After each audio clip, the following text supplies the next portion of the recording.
इसकी उम्र लिखने पढ़ने और खेलने कूदने की है। देख पार्वती, लड़कियां पराया धन होती हैं और इन्हें जितना जल्दी हो वैसे विदा कर देना चाहिए। यही हमारे लिए अच्छा है। कल से आनंदी की पढ़ाई लिखाई बंद। बापू, इसमें मेरी क्या गलती है यार? मुझे पढ़ाई करने क्यों नहीं देते? तेरी गलती है, तू एक लड़की है।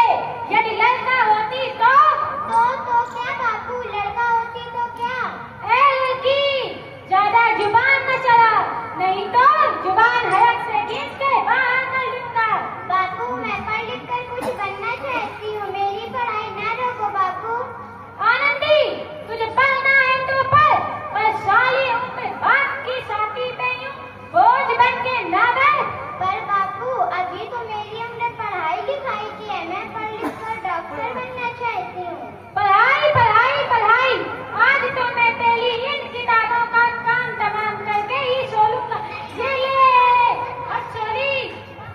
तूने क्या किया? तूने मेरी इन किताबों को ही नहीं फाड़ा, मेरी किस्मत फाड़ दी, मेरी किस्मत। ये किताबें सिर्फ सोलों के हाथ में अच्छी लगती हैं, लड़कियों के हाथ में तो मेहंदी अच्छी लगती है, मेहंदी। पर बापू, मैं लड़की हूँ तो क्या हुआ? लड़का और लड़की तो हमारी दोनों आंखों के समान होते हैं। चुप कर आनंदी, और ये एहसान मान कि तू अब तक जिंदा है। कहीं बचपन में गला दबा के मार दिया होता तो आज ये अकेली बकबक ना सुननी पड़ती मुझे। पर बापू, मुझे तो चूल्हा जलाना ना आवे है। देख सोली, जितना जल्दी हो तू चूल्हा जलाना सीख ले, यही तेरे लिए अच्छा है। और हाँ, तेरा ब्याह तो होगा, वो भी कल के कल। ये अबला जीवन है, ये तुम्हारी कहानी है। आंचल में दूध और आंखों में पानी। तेरे बापू की जिसके आगे मेरी एक न चलेगी। बेटी मुझे माफ कर दो, बेटी मुझे माफ कर दो। नमस्कार, गुड आफ्टरनून दर्शक मित्रों, आज आप देख रहे हैं राजकोट टीवी न्यूज और मैं साइना मशहूरी। आज मैं आपको देने वाली हूँ एक ऐसी न्यूज जो आपके उड़ा देगी होश। जैसे कि मात्र 9 वर्ष की छोटी उम्र में आनंदी का विवाह गोपाल राव जोशी से हो गया। बाल विवाह एक सामाजिक कुरीति है और इस कुप्रथा का शिकार होना पड़ा आनंदी को। अब 5 वर्ष बाद आनंदी 14 वर्ष की हो गई है। उसके घर में एक शिशु ने जन्म लिया है। ये देखते हैं आगे क्या होगा।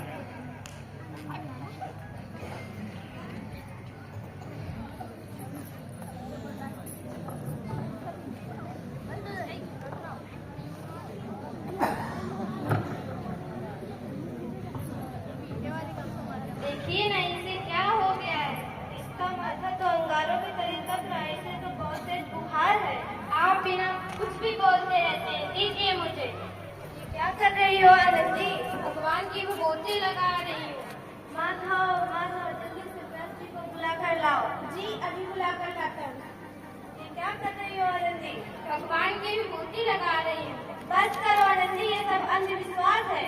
अरे आप यकीन तो कीजिए, इसका माथा ठंडा हो रहा है और बुखार भी उतर गया है ना। बेटा आंखें खोलो, बेटा आंखें खोलो, तुम्हें तुम्हारी माँ बुला रही। आप चुप क्यों हैं? आंखें खोलो बेटा, आंखें खोलो। आनंदी, अब हमारा बेटा कभी आंखें नहीं खोलेगा। नहीं, ऐसा नहीं हो सकता। हमारा बच्चा हमसे कोई नहीं छीन सकता, कोई नहीं। पागल मत बनो आनंदी। माधव, आनंदी, बंद करो ये पागलपन। भगवान ने मेरा बच्चा छीन लिया मुझसे। भगवान ने नहीं, तुम्हारी अशिक्षा और अंधविश्वास ने तुम्हारा बच्चा छीन लिया। अगर तुम आज पढ़ी लिखी होती तो आज हमारा शिशु जीवित होता। तुम अनपढ़ थी आनंदी, अनपढ़। अनपढ़ नहीं हुआ मैं अनपढ़। मैं पढ़ूंगी ताकि कल किसी और आनंदी के इलाज का और अपना बच्चा ना खोना पड़े। शाबाश आनंदी, यही तुम्हारे अपराध का पश्चाताप है।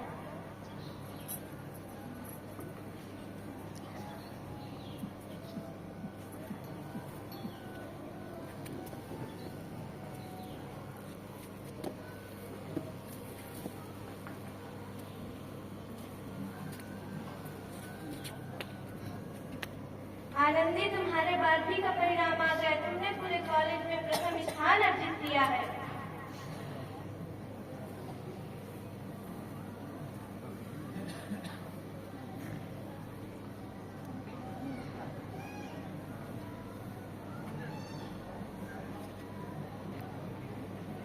आनंदी, तुम्हारी मेहनत रंग लाई। तुम्हें शिक्षा वृत्ति मिली है। ये लो अमेरिका जाने की टिकट। मुझे शिक्षा वृत्ति मिल गई, मैं अमेरिका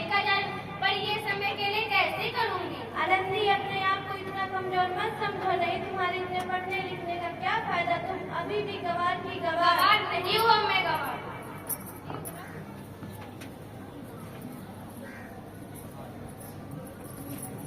इस प्रकार 7 अप्रैल 1883 को आनंदी अमेरिका की स्पेसिफिलिया के लिए रवाना हुई और 3 साल बाद उन्होंने डॉक्टर ऑफ मेडिकल की उपाधि प्राप्त कर ली। और इधर आनंदी के पिता की तबीयत बहुत खराब है। आइए देखते हैं आगे क्या हुआ।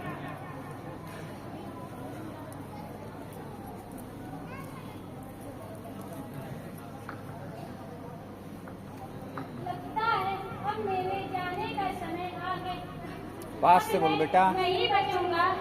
ऐसा मत बोलो भाई, शहर के सिटी हॉस्पिटल में अमेरिका से डिग्री लेकर कोई बड़ा डॉक्टर है, चलो वहाँ चलकर एक बार दिखा लेते। हाँ सही बोले भैया, कम से कम मन को तसल्ली तो मिल जाएगी। हाँ हाँ जल्दी चलो।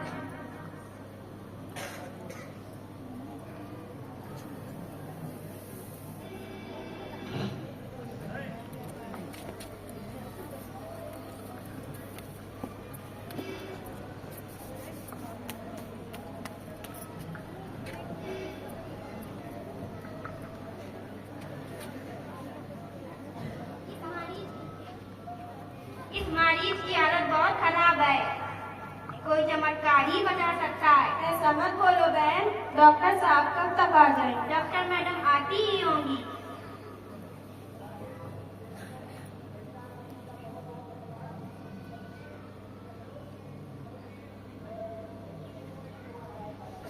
अब आप बिल्कुल ठीक हैं।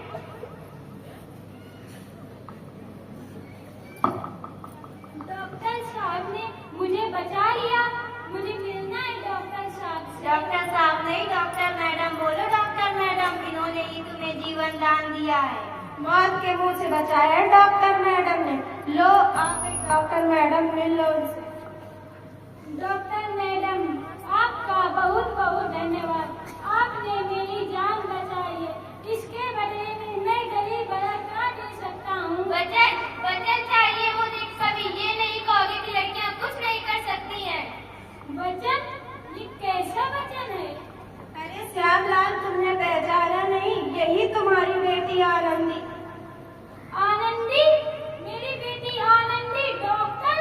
हाँ बापू, वही आनंदी जिसके लिए बचपन में तूने चूल्हा और दूल्हा के अलावा कुछ नहीं देखा था। आनंदी मेरी बच्ची, मुझे माफ कर दे, मैं तेरा गुनहगार हूँ बेटी, मुझे माफ कर दे। नहीं नहीं बापू, वही आनंदी जिसके हाथ पीले करके तुमने उसकी सारी जिंदगी काला कर देना चाहते थे। मेरी बच्ची, मुझे माफ कर दे, मैं तेरा अपराधी हूँ बेटी, मुझे माफ कर दे। नहीं बापू, मैंने तो तेरा एहसान चुकाया था। मुझे माफ कर दे आनंदी, मुझे माफ कर दे, मैं तेरा गुनहगार हूँ बेटी, मुझे माफ कर दे। याद है ना अपना एहसान जो तूने बचपन मुझ पर किया था? ताने सुना कर जीते जी मार डाला तो मुझको। अब बोलो किसको किसको मारेगा? उपकार मानता हूँ तुझ जैसी बेटी का, जिसने मुझसे सारी उम्र कुछ नहीं मांगा तो सिर्फ अपराधी का दर्जा। बेटी, सच तो यह है कि मैं तेरी माफी के लायक भी नहीं। मुझ जैसा बाप तेरी बराबरी करने लगे, मैं उसके लायक भी नहीं। बापू, आपने तो कहा था किताबें सिर्फ छोरों के हाथ में अच्छी लगती हैं, लड़कियों के हाथ में तो सिर्फ मेहंदी। बेटों और बेटियों पर करना तो आंखों पर करने के समान है। एक का पढ़ना और दूसरे का ना पढ़ना सामाजिक अंधकार है बापू, सामाजिक अंधकार। अपने बापू को माफ कर दो आनंदी, माफ कर दो।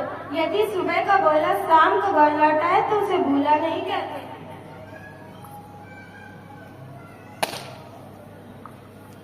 इस प्रकार आनंदी जोशी ने अपनी मेहनत से न केवल भारत की पहली महिला डॉक्टर बनी, बल्कि उन लड़कियों के लिए सुनहरा रास्ता दिखा गई जो अपने जीवन में कुछ करना चाहती थी। जय हिंद, जय